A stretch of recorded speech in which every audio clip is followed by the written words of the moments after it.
दोस्तों, भगवद गीता, जो कि भगवान श्री कृष्ण के द्वारा अर्जुन को दिया गया एक महत्वपूर्ण ज्ञान है, जिसे सभी मनुष्य जाति को सुनना और समझना चाहिए। जिसमें भगवान श्री कृष्ण बताते हैं कि हमें किस परिस्थिति में क्या करना चाहिए, और गीता में कर्म को अधिक महत्वपूर्ण बताया गया है। श्री कृष्ण कहते हैं कि मनुष्य को कभी भी बुरा कर्म नहीं करना चाहिए, क्योंकि बुरे कर्म का फल भी बुरा ही होता है। श्री कृष्ण अर्जुन से कहते हैं कि हे अर्जुन, तुम अपना कर्म करो, फल की चिंता मत करो, फल प्रभु पर छोड़ दो। भगवद गीता, जिसे हिंदुओं का महत्वपूर्ण ग्रंथ भी कहा जाता है, और गीता सिर्फ हिंदुओं के लिए नहीं बल्कि संपूर्ण मानव जाति के लिए है। भगवद गीता इस धरती के हर इंसान को पढ़ना, सुनना और समझना चाहिए, ताकि वो अपने जीवन में सुख और सफलता को पा सके। भगवद गीता में श्री कृष्णा कहते हैं कि जब भी आपके साथ कुछ गलत हो रहा हो तो उसे बिल्कुल भी सहन ना करें, बल्कि उसे शुरू में ही रोक दे। एक बार कुछ सह जाते हैं, तब लोग वो सब बार बार करेंगे। कुछ सहन करने पर लोग आपको महान नहीं समझते, बल्कि कमजोर समझते हैं और बुरा व्यवहार शुरू कर देंगे। अगर आप अधिक अच्छा बनने का कोशिश करोगे तो लोग आपको कुचल कर रख देंगे, आपको महान नहीं समझेंगे। लोग आपको कमजोर और बेवकूफ समझेंगे। इसलिए गलत होने पर उसी वक्त रोक दे। जो इंसान सबसे ज्यादा रिश्ता नाता निभाता है और उनके गलतियों पर कुछ नहीं बोलता है, सबसे ज्यादा लोग उसे ही बेवकूफ समझते हैं, सबसे ज्यादा गालियां भी उसे ही देते हैं, और सबसे ज्यादा फायदा भी लोग उसी का उठाते हैं। इसलिए रिश्ते नाते ये सब में पड़कर कभी अपना जिंदगी खराब नहीं करना। जिसने आपको एक बार चोट पहुंचाई है या धोखा दिया है या कोई हानि पहुंचाई है, उस इंसान को दूसरा मौका कभी नहीं देना चाहिए। चाहे वो कितना ही कहे कि मैं अब बदल गया हूं, उसे अपनी जिंदगी में कभी वापस नहीं आने देना चाहिए। किसी को माफ करना अच्छी बात होती है, लेकिन किसी को माफ करके उसे जिंदगी से निकाल देना और किसी की गलतियों को भुलाकर उसे वापस मौका देना, दोनों बातों में बहुत अंतर होता है। जिस इंसान ने आपको दुख पहुंचाया हो, उसे दूसरा मौका कभी नहीं देना। आपके अपने कर्मों का फल भोगना ही पड़ता है। अगर अच्छे कर्म किए हो तो किसी मुश्किल समय में भगवान आपको बचा ही लेगा। अगर आपने गलत काम या पाप किया है, तब उसे एक ना एक दिन पाप का फल भोगना ही पड़ेगा। जिंदगी में धोखा अपने ही देते हैं, क्योंकि आपके अपने को ही आपके कमजोरियों के बारे में पता होता है। बाहर वाला धोखा नहीं दे सकता, क्योंकि उसको पता ही नहीं कि आपको चोट कैसे पहुंचाना है। कोई कुछ भी कहे, बस अपने आप को शांत रखो, क्योंकि सूरज कितना भी तेज क्यों न हो, समुद्र नहीं सूखा सकता। जहां आपका कोई कीमत नहीं हो, वहां पर रुकना अनुचित है, चाहे वो किसी का घर हो या किसी का मन। जब कोई हाथ और साथ दोनों ही छोड़ देता है, तब कुदरत कोई ना कोई उंगली पकड़ने वाला भेज देता है। उन्हीं का नाम परमात्मा है। जो मन को नियंत्रित नहीं करते हैं, उनके लिए वो मन शत्रु के समान काम करता है। श्री कृष्ण कहते हैं, हे अर्जुन, व्यक्ति जो चाहे बन सकता है, यदि वो विश्वास के साथ इच्छित वस्तु पर लगातार चिंतन करे। सिर्फ दुनिया के सामने जीतने वाला ही विजेता नहीं होता, बल्कि किन रिश्तों के सामने कब और कहां हारना है, ये जानने वाला भी विजेता होता है। जो लोग बुद्धि को छोड़कर भावनाओं में बह जाते हैं, उन्हें हर कोई मूर्ख बना सकता है। वक्त से पहले मिली चीजें अपना मूल्य खो देती है, और वक्त के बाद मिली चीजें अपना महत्व। मनुष्य को अपने कर्मों के संभावित परिणामों से प्राप्त होने वाली विजय या पराजय, लाभ या हानि, प्रशंसा या दुख इत्यादि के बारे में सोचकर चिंता से ग्रसित नहीं होना चाहिए। आत्मा पुराने शरीर को वैसे ही छोड़ देती है, जैसे मनुष्य पुराने कपड़े को उतारकर नए कपड़े को धारण करते हैं।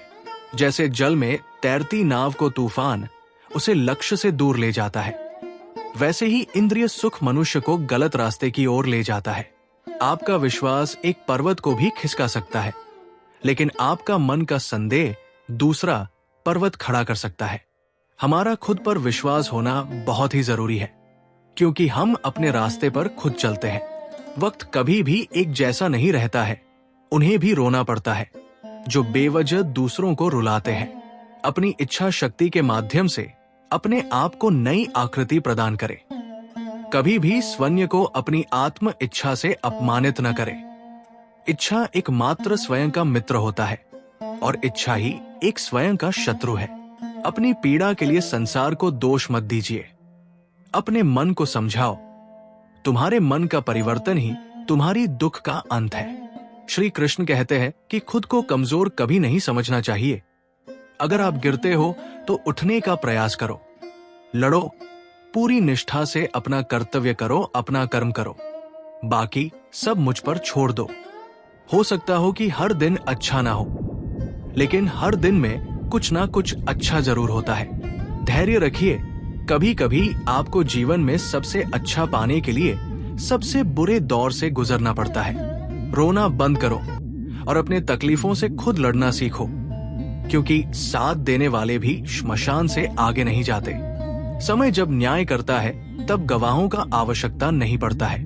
एक उपहार तभी असली और पवित्र है जब उसे हृदय से किसी सही व्यक्ति, सही समय और सही जगह पर दिया जाए, और जब गिफ्ट देने वाला व्यक्ति के दिल में उस गिफ्ट के बदले में कुछ पाने की उम्मीद न हो। सुंदरता आपकी दृष्टिकोण में होती है। किसी को कीचड़ में खिला कमल भी लुभाता है और किसी को चांद में भी दाग नजर आता है। श्री कृष्ण कहते हैं कि हे अर्जुन, जो कोई भी जिस किसी भी देवता की पूजा पूरे विश्वास के साथ की इच्छा रखता है, तब मैं उसका विश्वास उसी देवता में दृढ़ कर देता हूं। उदय किसी का भी अचानक नहीं होता। सूर्य भी धीरे धीरे निकलता है और ऊपर उठता है। धैर्य और तपस्या जिसमें है वही संसार को प्रकाशित कर सकता है।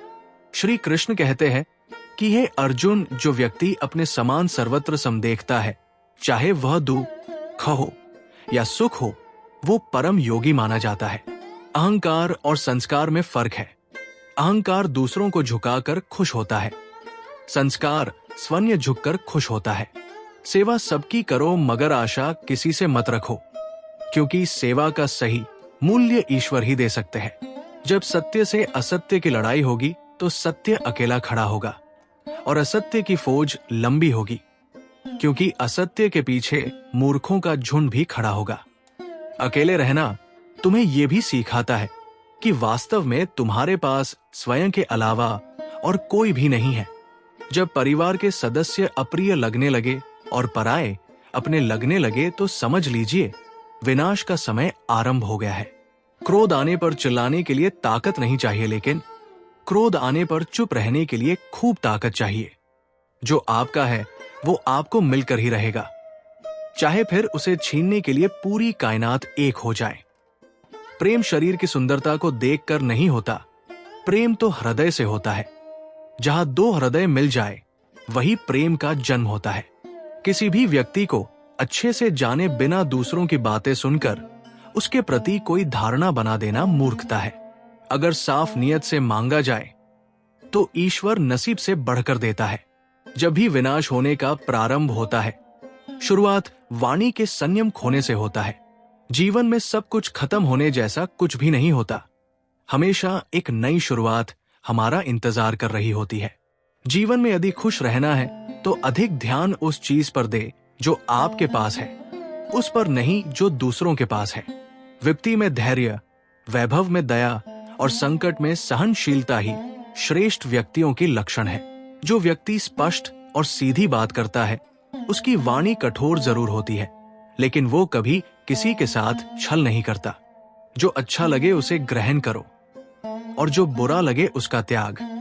फिर चाहे वो विचार हो या कर्म हो या फिर मनुष्य हो, बुराई बड़ी हो या छोटी हमेशा विनाश का कारण बनती है, क्योंकि नाव में छेद छोटा हो या बड़ा नाव को डुबा ही देता है। परिवार और समाज दोनों ही बर्बाद होने लगता है जब समझदार मौन और नासमझ बोलने लगता है।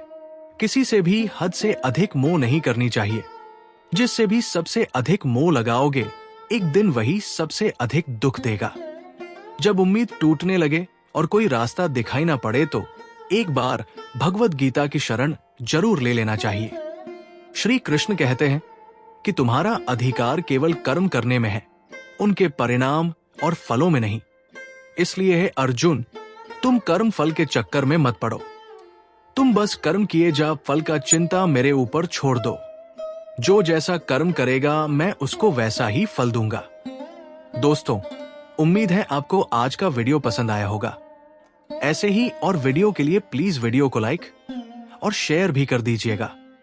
जय श्री कृष्णा।